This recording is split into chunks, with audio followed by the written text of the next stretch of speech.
This show is sponsored by BetterHelp. It's that time of year we think about people we're thankful for.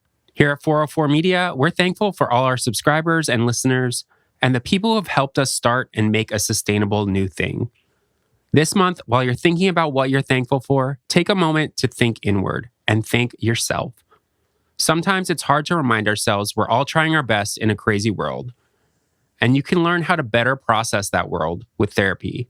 Starting therapy has helped me understand what I can control and what I can't, taught me positive coping skills, how to set boundaries, and how to deal with acute anxiety and more generally just take on the world. If you're thinking of starting therapy, give BetterHelp a try. It's entirely online, designed to be convenient, flexible, and suited to your schedule. Just fill out a brief questionnaire to get matched with a licensed therapist and switch therapists anytime for no additional charge. Let the gratitude flow with BetterHelp. Visit betterhelp.com/404media today to get 10% off your first month. That's BetterHelp, HELP.com/404media.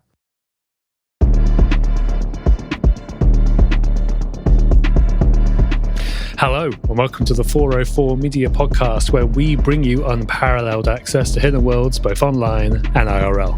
404 Media is a journalist-founded company and needs your support. To subscribe, go to 404media.co. As well as bonus content every single week, subscribers also get access to additional episodes where we respond to their best comments. Gain access to that content at 404media.co. I'm your host, Joseph, and with me are 404 Media co-founders Sam Cole. Howdy. Emmanuel Mayberg. Hello. And Jason Kebler. Hello. All right, this is going to be a slightly different episode. Usually we talk about 3 stories each week, right?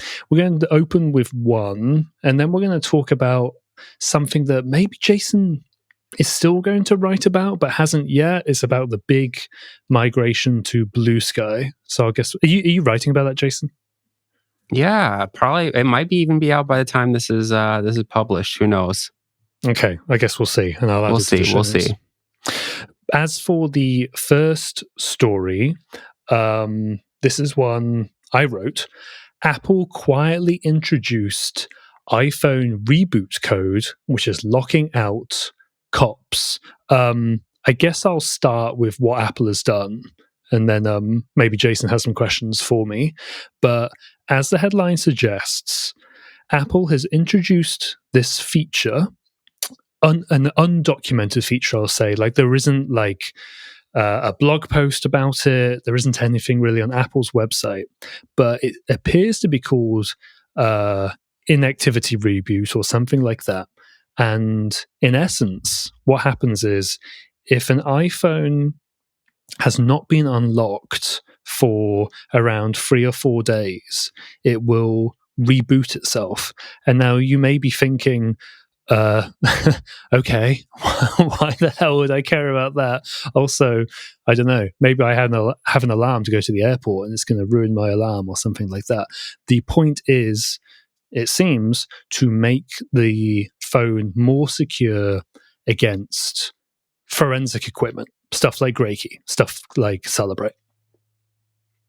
So I want to talk about how cops get into phones.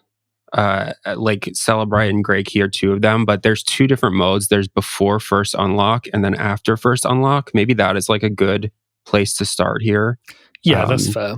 Yeah. So after first unlock, AFU is, as the name implies, imagine a user has taken their iPhone, they've powered it on as they would normally, and they've unlocked it at some point during the day. That puts the phone into an AFU state. And obviously, it's on a case-by-case basis. The operating system, the phone, also applies to Google Android handsets as well. But broadly speaking, that makes it a bit easier for tools like Grey Key or Celebrate to get access to user data. You then have BFU, before first unlock, which is basically when the user has not unlocked their phone. And you can imagine it's sort of the state a phone is in as soon as somebody turns it on, if I turn on my iPad, for example, I can't use Touch ID or anything like that to get into it. It always asks for the passcode. I haven't unencrypted that data or decrypted that data at any point. So that is a BFU state. And if you're a forensic investigator, you don't want a phone to be in a BFU state because it's going to be generally harder for you to actually get data out of there. Does that answer your question?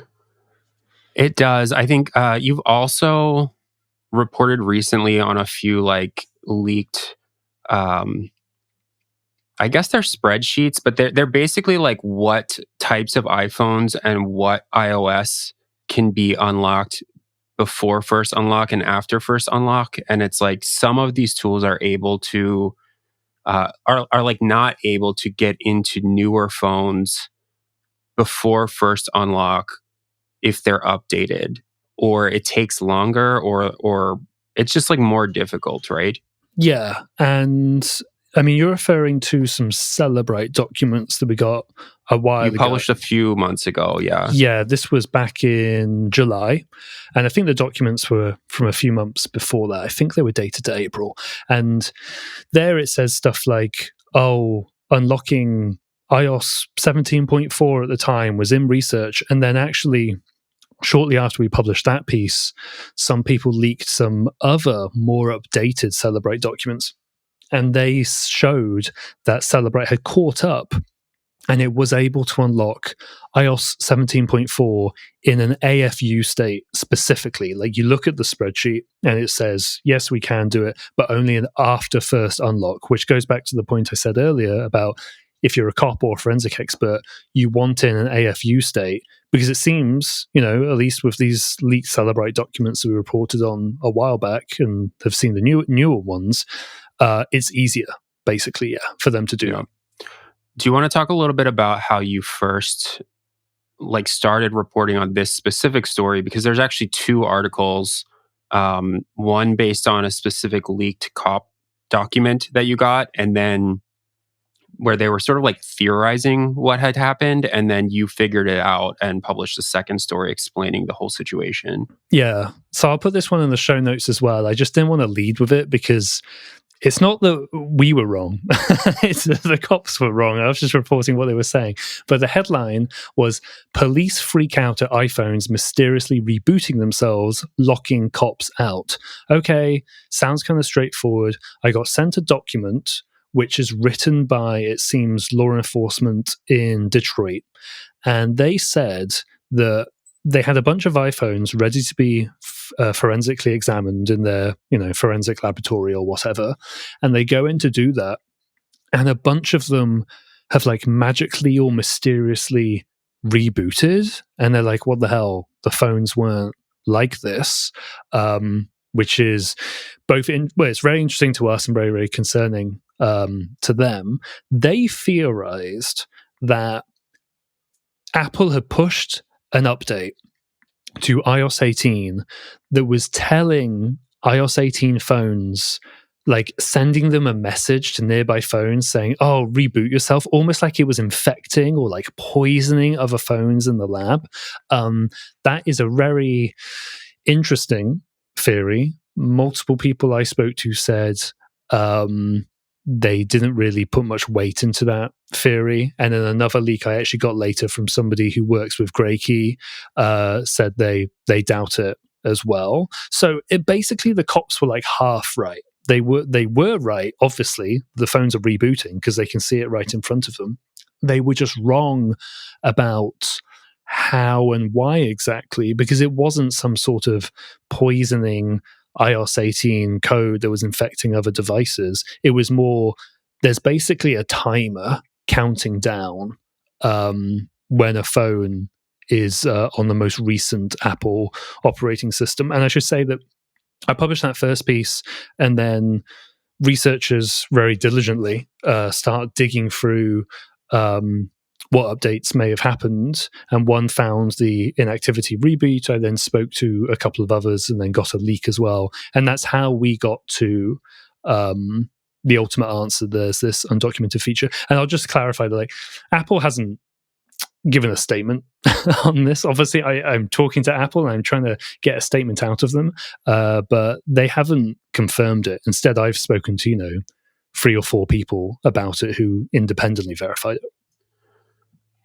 Do you think that we could, can you safely say that this feature was added for the express purpose of preventing tools like Gray Key and Celebrite from breaking into phones, or is it a broader security mechanism? Obviously, we probably can't say for sure, but I think, does this seem like something that is targeted at the cops, or is it more of a broad security feature for its customers that has other implications like anti-theft and things like that? Yeah. Again, Apple isn't commenting, but I feel pretty confident in saying, at least in my own opinion, that it's the latter. I think that Apple takes a much more general approach to security, and where they can introduce features that will impact lots of different parts or threats or that sort of thing. I mean, you can think about it sort of when they did that lockdown mode, and that sort of restricts a lot of features on the phone. Some people will say that came in response to NSO malware being spread on iPhones and that sort of thing. I don't think so. I think it's broader than that. There's many more malware vendors and contractors, and I think it's sort of here in that having a phone reboot after a certain period of time will also potentially stop data being extracted from phones that have been stolen, for example, just by normal thieves on the street. I don't think they're necessarily specifically going out and being like, we're going to screw over Gray Key or we're going to screw over Celebrate. I mean, the consequences, they definitely are, but I don't think, at least in my opinion, that they're doing that specifically for that, and I think you can look back at some earlier features where they've introduced new stuff. Like there was USB restricted mode quite a few years ago at this point, and that made it so after a certain period of time you couldn't sort of make the phone interact with a computer. It basically became like a dumb charging cable, so you couldn't plug it into these devices and that sort of thing. I see it sort of that in that context. Yeah, I mean, the cat and mouse game between Apple and I guess Google as well, but and other phone manufacturers, but especially Apple and Google and law enforcement and the government and hackers more broadly is super interesting, and it's something that you've been covering for a really long time. It's also something that, I mean, the big sort of flashpoint was the San Bernardino shooting a long time ago. I mean, it wasn't that long ago, but that was sort of a moment where there was a ton of pressure on Apple to put a backdoor into, the suspected shooters' phones. Well, they were the actual shooters' phones, and I feel like this is just my opinion, but I think that there's some truth to it. There was an ongoing court case between the Department of Justice and Apple, and it was headed toward this very important, or what would have probably been a pretty important court decision. And what happened instead is the Department of Justice and the FBI found another way to get into that phone. And believe we still don't know, at least on the record, who did it. Well, Maybe the FBI never confirmed it, but it's Azimuth Right. Security, which is, I had one source. I covered about Azimuth Security with our former colleague Lorenzo years ago, and they're a super important, very, very small hacking shop that works with Five Eyes intelligence agencies and law enforcement. And then the Washington Post reported later that it was them that basically broke the San Bernardino phone. Yeah. I guess I bring it up because Apple has actually, there's kind of a symbiotic relationship between Apple and companies like Azimuth and Celebrite and Grayshift, where Apple will update iOS to not be as hackable. Then they update their hacking tools to break into them. And in some ways, this keeps some of the pressure off of Apple to have a formal backdoor into iOS or into the iPhone, where Apple probably doesn't like the existence of these companies, but the fact that they do exist has taken a lot of pressure off of them, in my opinion. Can you talk a little bit about that? I mean, I think that's a really, really good way of putting it. It's similar to, I gave a talk recently at DEF CON, and like there's the free options when you get data from companies, right? There's the front door, and you send a search warrant or a court order to Discord, and it gives the user messages or something like that. At least when it comes to encrypted messaging services like Signal, you don't really want them doing with that, right? That would kind of suck. The other one is a backdoor, which you also don't really want for Signal. And to your point, you don't really want a backdoor in the iPhone because there's going to be all sorts of unintended consequences. Can that backdoor be protected? Would it be abused? Is it going to be available to non-Western law enforcement? All of that sort of thing. And the third option is basically what we have, which is hacking goes on. Apple and others try to stop it. The hacking companies get better and get workarounds, and the cycle continues. And it's expensive and it's labor intensive, but that's better than having a backdoor, And I think the way you put it, Jason, was really interesting in that the taking pressure off Apple. I haven't really thought about it that way before. That's really, really interesting. Yeah, I mean, I guess it's just like if these tools didn't exist, we would probably be having the encryption debate constantly in the United States. And it hasn't gone away entirely, but I think the fact that law enforcement can get into most phones has made it so that there's not as much political pressure on Apple to introduce a full backdoor into the iPhone, because that was something they were obsessed with for a while. There's like a huge, history of going dark and just like this tension between law enforcement and technology creators and encryption providers. And you still have some of that, especially worldwide. Like there's been some attempts to force Apple and other companies to put a backdoor in, but it feels like the US government has at least kind of pulled off of that for a while. Anyways, what do you think happens next? Like, what is the ultimate impact of this new feature that you found? Yeah, usually I would say, well, they'll just continue and the cycle of life carries on and people find exploits and they hack into iPhones and that sort of thing. And I do think that's the case. And I do think that will continue. That being said, having a 4-day timer in the iPhone to reboot, to go into a state where the cops can't get in, that is dramatic for sure, And I think what will happen practically is that, I mean, of course, maybe the Grey Keys and the Celebrites of the world will try to find more technical solutions to get around that. I think it will probably change policy at, I don't know, local, state, federal forensic laboratories where they say, like, we have 3 or 4 days to get into this phone and we need it to be stored correctly. We need to get it into a AFU state. We need to unlock it, something like that. Technically, again, you're going to need the tools to do that potentially. Maybe there will then be more pressure to on the individual suspects. Like, you have a deadline to unlock this phone for us, and if you don't, there's going to be a problem, because it even got to the point where they started introducing Face ID and Touch ID, right?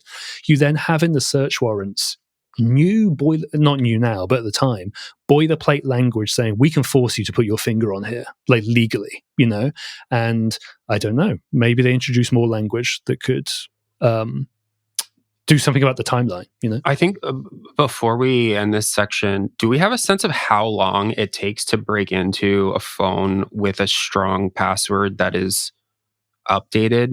Like, this isn't necessarily like a 10-second process. Like, as we understand. That's a fair point, actually. I don't have like modern or recent data on like how long it would take, but it's interesting in that if that 4-day timer is counting down since it was unlocked before, if your brute forcing attempt or your unlocking attempt is going to take more than 4 days, are you just like also screwed there as well? It's not like, oh, we can just keep the phone alive. It's like, no, you have to basically get in there. I don't know. Yeah, it really depends on the passcode, that sort of thing. Yeah, it's just because you can not alter, but there's an option on the iPhone to, instead of using a 4 or 6 number or passcode. You can have an alphanumeric password. And if it's a really long one, that is by definition going to take longer to brute force. If that is how these tools are currently working, which, it's kind of hard to say, but that's like a question I have essentially. Yeah, for sure. Yeah. I mean, hopefully we can get some clarity on that as well. All right, we'll leave that there. And then when we come back after the break, we're going to talk about Blue Sky. We'll be right back after this.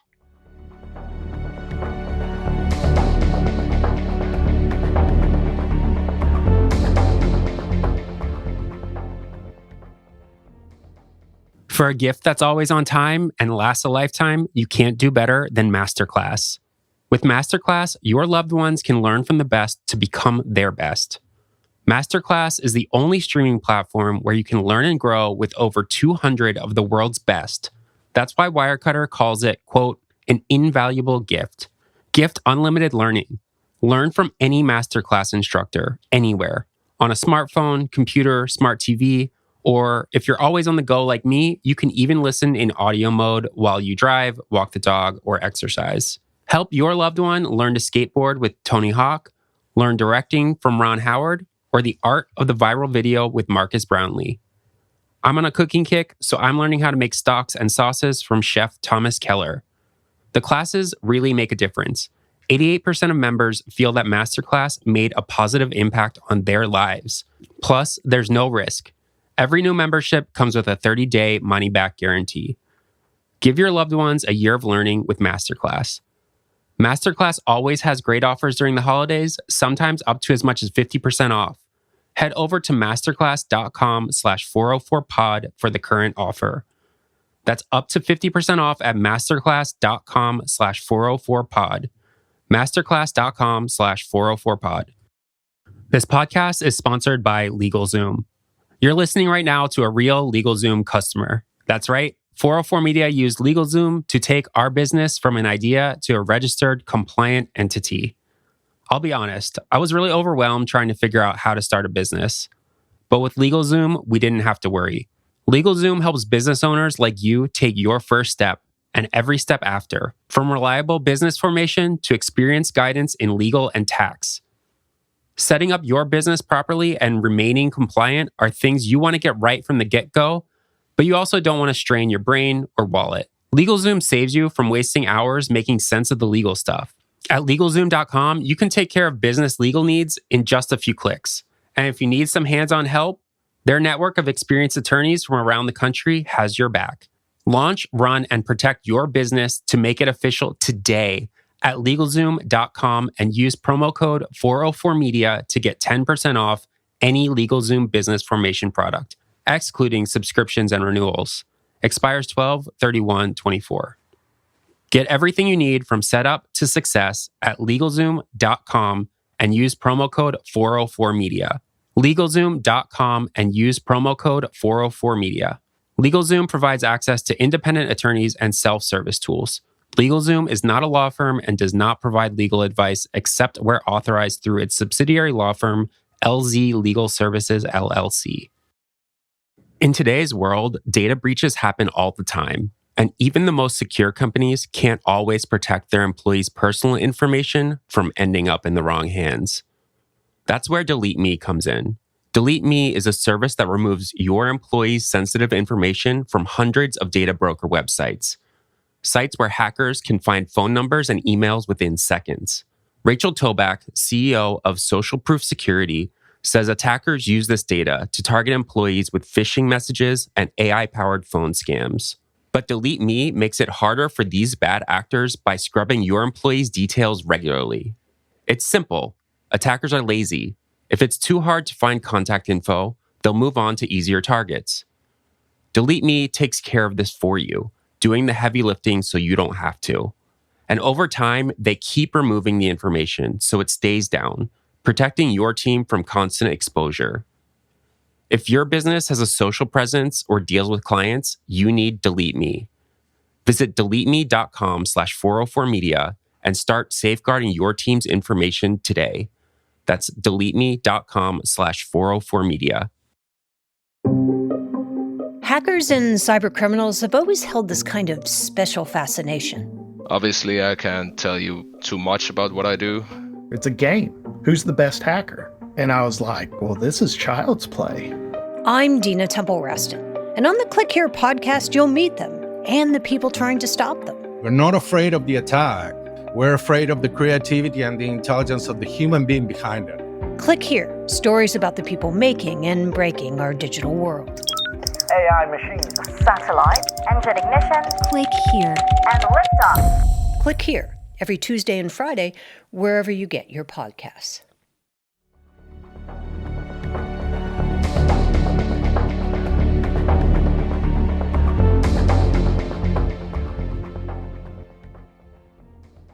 All right, and we are back. We're going to call this section the Big Blue Sky Migration. So what happened? What happened to Blue Sky over the weekend? Did everybody get more followers? Is that what happened? Did anything happen in the last week? Like anything big that would make something happen with social media? I don't know. I mean, you can lay it out if you want. I mean, do you want to lay out the timeline? It's a very short timeline, but I think I'll let Jason do it because I think he maybe has a different perspective. I mean, obviously Trump won and Elon owns Twitter is kind of the very short version. Sure. So, but yeah. The interesting thing to me is I haven't seen like a specific like call to action in the way that I have seen in the past when people have migrated off of Twitter to other platforms. I mean, I feel like it was kind of just like some sort of like shared holy shit moment after Trump was elected, sort of like with the help of Elon Musk. But I don't know. Like, I didn't see some like amazing blog post that said like everyone needs to move to Blue Sky now. It just seemed like people started doing it. And like now everyone is talking about it. But over the weekend, I was trying to figure out why people were moving to Blue Sky. And I mean, the reason is Trump's election, Elon Musk's like dominance over Twitter. I think also people are starting to get annoyed with Threads for reasons we can possibly talk about. But it seemed like people were just like moving over very quickly over the weekend. And I got like 6,000 followers in 2 days over the weekend, 2.5 days, something like that. I was getting like hundreds of followers an hour. And I wasn't even doing anything. Like, I don't know. I just like was refreshing Blue Sky. And you know, I don't say that to brag, although I do like my serotonin. Sounds my like serotonin go way up, dopamine, etc. Because I was like, wow, people following me. But it was more like it feels like there's a critical mass on this social media network for like maybe the first time. But I don't know. Was anyone else even excited about this, or is everyone just very mad at me for talking about it endlessly? I'm like begrudgingly back posting again on Blue Sky. I'm so tired of thinking about like which social network is the right one to be on. And I don't want to add another one to my list of things to check. Like I have to stay on Twitter because we're journalists. We kind of need to be there. But now I guess everybody's on Blue Sky. Like it just feels like another thing to check. So like that's why I have an attitude about it that people may be picking up on. That Jason's definitely picked up on because I've told him up front, fuck Blue Sky. But, you know, it's like, it's not anything against the people moving there. It's just like, God, here we go again. And it happened in, you know, every time there's like a major thing that pisses people off on Twitter, people are like, I'm goodbye to the hell site. And it's like, okay, see you in 3 days. Like, I don't know. But this feels different. It definitely feels different in that the last time there was an attempt at a big migration was at least as I can remember, was when Musk originally bought Twitter, right? Yeah. And then there were the blog posts and there were the articles about it's time to leave, we're going to leave it. And, you know, nothing wrong with writing those. And I agree broadly with all of their points. It's just that sort of what you were getting at, Jason, this one felt more organic in that people weren't like talking about doing it. They just did it. And that's interesting. You know, Emmanuel, did you notice any uptick and sort of, were you already there or not? I am there and I definitely noticed the uptick. I think one reason that this wave seems to hold more than other ones. And definitely the reason I'm noticing it is the lists that people use now to kind of get up to speed are very useful, right? Like I mean, the most annoying thing for me about migrating to a new social network is reconstructing your feed and getting all the follows you want.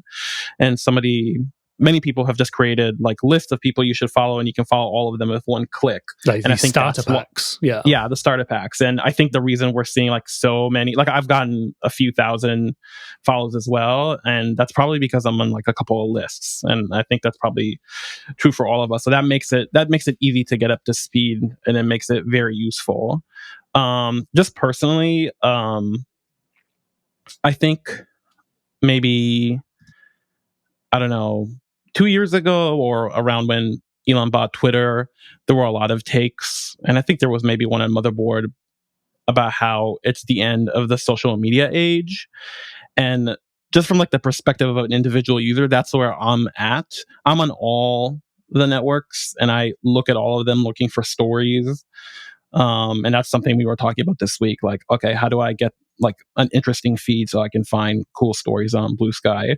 But I am not, I think, ever going to again be a person who is just like tweeting or skeeting my thoughts and feelings of what I'm doing throughout the day. Like, I think that I'm done with that forever. Yep. I share my stories, which I know is a very boring feed, so I don't begrudge anyone for not following me. And I go and I read as much as I can. Always, I'm on there all day looking for stuff, but I'm not interested in interacting that way. And I thought like we as a society were kind of moving away from that. And if anything, I mean, whatever, people should go wherever they're happy and like do whatever they want. I don't judge you for tweeting or skeeting, but I thought we were moving towards like group chats and Discord channels and comments on subscription websites like 44 Media. Like I love interacting there. If you email me, I'll email you back. If you comment on a story, I will respond to the comment. We love reading, emails and comments you send us here on the podcast, but just like tweeting into the void, no thank you. I don't care where you're doing it. Yeah. So there was in the aftermath of the election, there was like this really widespread take that the left needs a version of Joe Rogan, which I won't get into here, but it feels to me like this is that, but for social media, where people are saying like the left needs a version of Twitter now that Twitter is expressly owned by someone who may work in the Trump administration, who actively, campaigned for Trump. You have also things like Truth Social and Parler and Rumble and Gab, which are these specific right-wing social media networks that, to be honest, I have more or less discounted over the last few years. There was this whole time when people were saying, like, don't amplify Nazis or don't amplify the far right, blah, blah, blah. And like the effect of that was they formed their own social media networks. And there's something called like Donald.win, which is like a Reddit replacement that happened after Reddit banned the Donald. And I think it's really hard to say what the impact of those specifically like right-wing social media platforms are.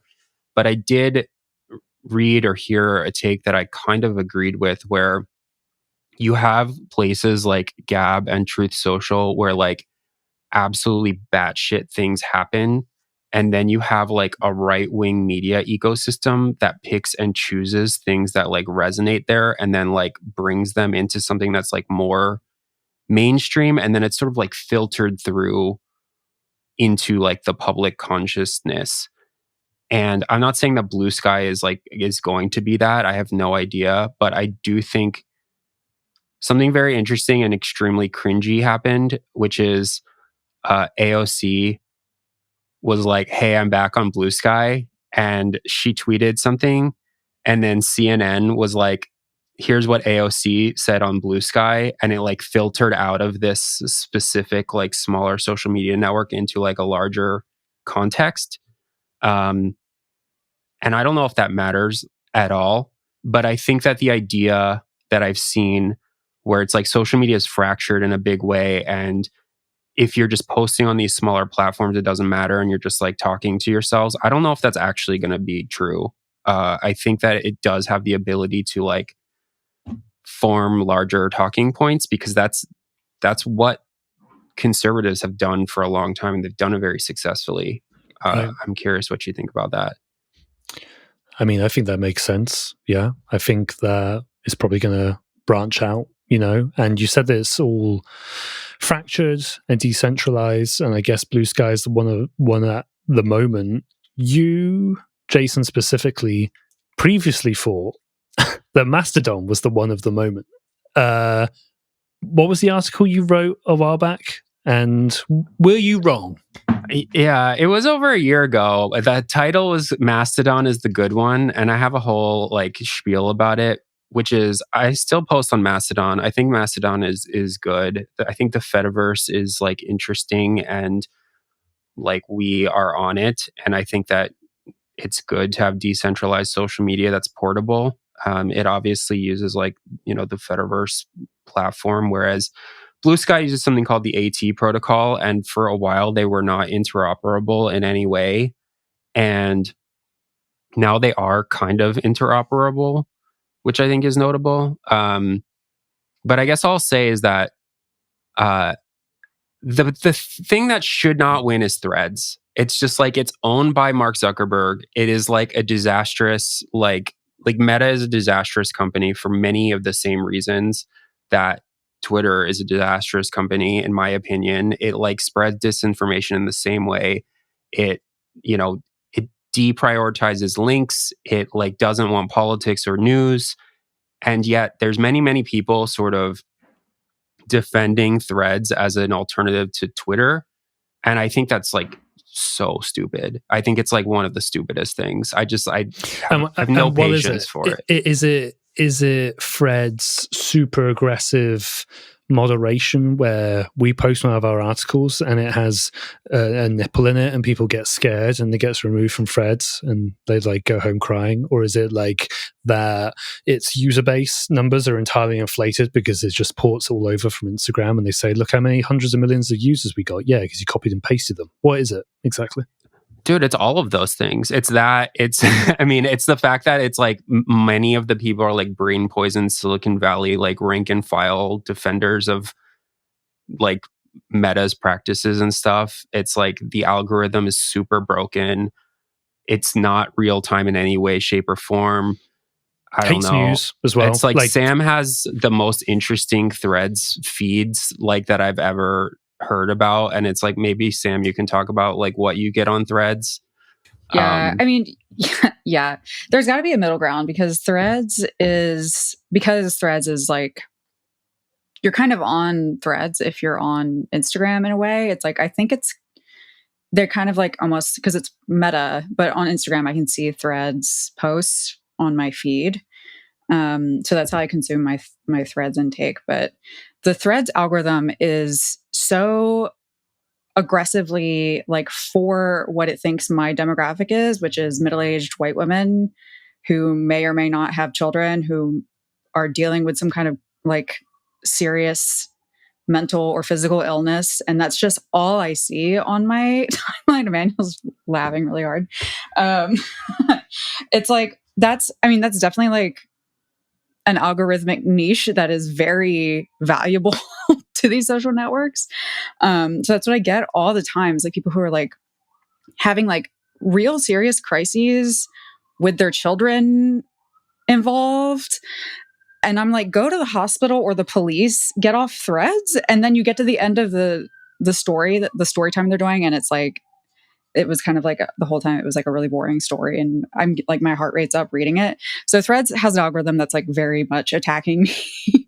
And then Blue Sky has like no algorithm, right? So the chronological timeline, and just like not having it feed me anything that's like specifically relevant to me. It's just like, here's everyone you follow in a row, what they've said is also very chaotic to me, and not a useful way for me to look at like what's going on, because people are just posting about like what they had for breakfast, or like whatever Margaret Atwood quote comes into their mind. It's like, okay, that's not really like something I want to use either. I kind of want to know what's like popular right now, or I guess there's a popular tab, but I want to know what's like kind of popping above the feed and like getting attention as it's getting attention, and not just like happening in the moment. I don't know. It's like, maybe I just need to spend more time on Blue Sky and like unplug my mind from the algorithm. Maybe I'm just like getting out of the matrix. I don't know. Well, so what I wrote my behind the blog last week saying like I had no way of following the election because I like could not find a good like real time-ish feed. It's like Threads was useless. There wasn't that much happening on Blue Sky, and that was probably my fault because I wasn't following enough people on Blue Sky. But I guess like what I would say is in the last few days, Blue Sky feels very usable to me as like a feed of news. Because I've added all these things and because people are like actively posting there in a way that Twitter did used to feel like for me a long time ago. And I think Emmanuel is right that like the social media age is kind of coming to an end.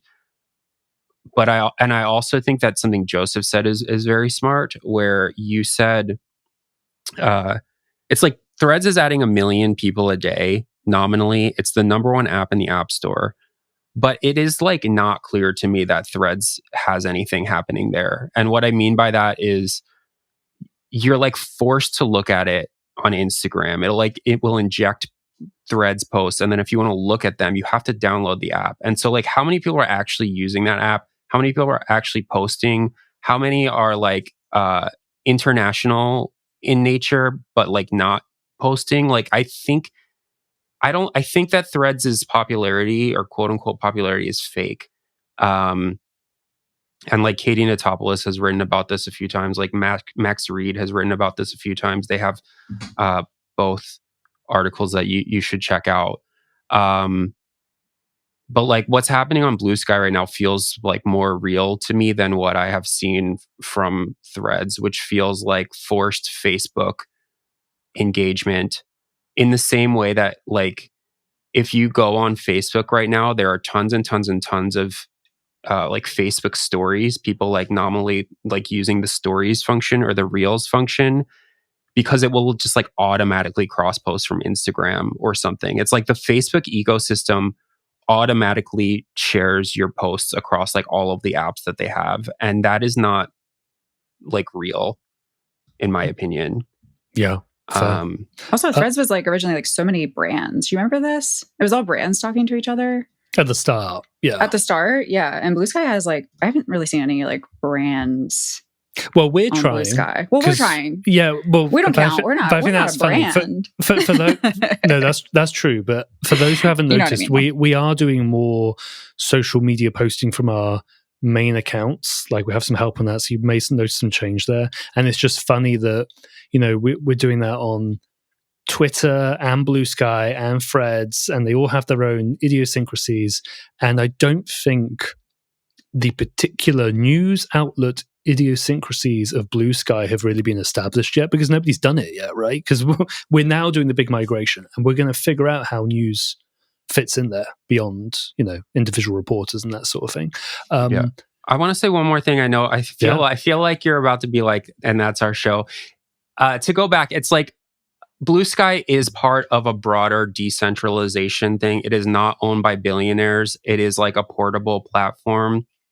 And so when I wrote like Mastodon is the good one, it's like now Blue Sky can also be the good one. It's like it's the same vibe in terms of like portability and being part of like a broader Fediverse and like owning your audience and stuff like that. So I don't regret it. Was correct the whole time. Wow. Wow. Okay. But it like embodies the sorts of things that I think that we have like largely championed. And so like if Blue Sky ends up being some sort of winner and like if it has some staying power, then I think that that's a good thing. That's just the point that I wanted to make, that it's not owned by a billionaire. Jack Dorsey is no longer involved, was like bullied off of the platform as far as I know. There's a lot of good bullying. I'll give it that. If someone turns up and they don't like it, they get them the fuck off there. That's refreshing. Super briefly, just because I do think it is relevant. Sam, you've been using RSS more, right? Can you just talk about why? Because is that in response to all of this decentralization of social platforms, or? Yeah, I mean, I don't know. It's like I used Feedly for a long time, and like Feedly, I don't know if I'm using it wrong or it's not like what I needed, but I saw someone posting like RSS, like what is it, like OML, like one of those files where you can just kind of like populate your whole entire RSS in one go with somebody else's followings. So I did that. And I was like, yeah, maybe this is like how I can like consume information without having to deal with like everyone's opinions and like their every thought that crosses their mind. Cause I'm trying to find a way out of the noise and into like what's actually going on. It's just so much chaos right now in particular that I was just like, I need to like get off of these social media apps that I'm looking at all day long, one way or another. So yeah, that's where that came from. I don't know. I mean, I just started using InnoReader like 3 days ago, and it's been okay. I don't know. I kind of miss the opinions. I've tried that. I should get back into it. And that's just a reminder that if you are a paying 404 Media subscriber, you actually get a full text RSS feed of our site. So you could read our articles without even our opinions as well. If you want to entirely get rid of all of that. We will leave that there. If you're listening to the free version of the podcast, I will now play us out. But if you are a paying 404 Media subscriber, we're going to talk about this article we published in the wake of the election about what we're doing, what we did in 2016, why we're staying. I guess I'll leave it at that. You can subscribe and gain access to that content at 404media.co. As a reminder, 404 Media is journalist founded and supported by subscribers. If you wish to subscribe to 404 Media and directly support our work, please go to 404media.co. You'll get unlimited access to our articles and an ad-free version of this podcast. You'll also get to listen to the subscribers-only section where we talk about a bonus story each week. This podcast is made in partnership with Kaleidoscope. Another way to support us is by leaving a 5-star rating and review for the podcast. That stuff really does help us out. Go ahead and do that if you haven't already. This has been 404 Media. We will see you again next week.